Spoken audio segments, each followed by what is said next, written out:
Why did I choose the Chinese market for my business? The answer is very simple: potential. Because in China, if you have the right product or you have the right service, you have the right business model, and you know the market, how it works, you can only succeed. So the issues brands are facing when entering the Chinese market, there is a lot of issues they can face, especially if they don't know what they're doing.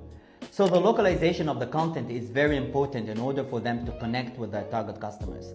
So if there is no strategy for localization to the Chinese user, it's going to be really difficult to enter successfully the Chinese market.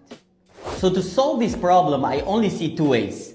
One way, if they want to do it by their own, it means they need to understand and study about the Chinese market, about the different platforms, about social media, about e-commerce, about how things works in China in general, in the market in China.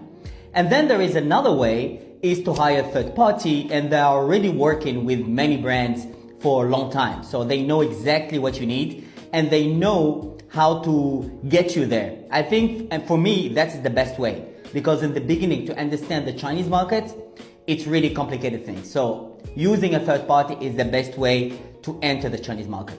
So the difference between RedNote, Douyin, and WeChat video channel, it's quite huge. For example, if you take RedNote is very well known for young generation, for lifestyle users. There are more female than male users. So there is a lot of connection when it comes to e-commerce, fashion, hospitality. So it's more about lifestyle. So Douyin, for example, you will publish there, it's mostly for e-commerce. So you can use influencers in the best way possible in order to sell things. Now, when it comes to WeChat video channel, that's another story. That's for shareable content. It's the biggest shareable content in China. So I'll think that's the biggest difference between these three platforms. Interesting question. The difference between Chinese social media users and Western social media users, for me, it comes down to one thing. Chinese social media users are much more comfortable when it comes to social e-commerce. It means if they like something on social media, they will act on it and they will buy it right away. Now, Western social media users, they want to be more convinced. They want to see more content. They want to search more on websites and different platforms before to act on anything. So yeah, Chinese social media users, they're much more comfortable and they buy things right away if they like anything.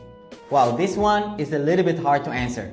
The best marketing campaign, creative marketing campaign we did, I will think about the marketing campaign we did for the launching of a new resort in Bali.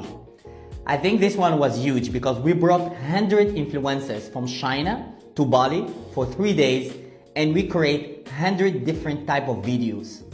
So, and each video was for different part of the resort, for different concepts. That was huge.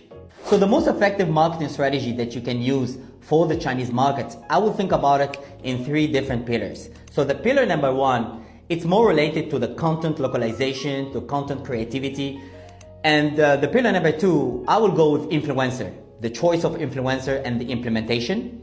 And the pillar number 3, I will go with ads and boosting. So, because when you mix all those pillars together and you balance and you have the right budget allocation, I think you can succeed very well when you enter the Chinese market.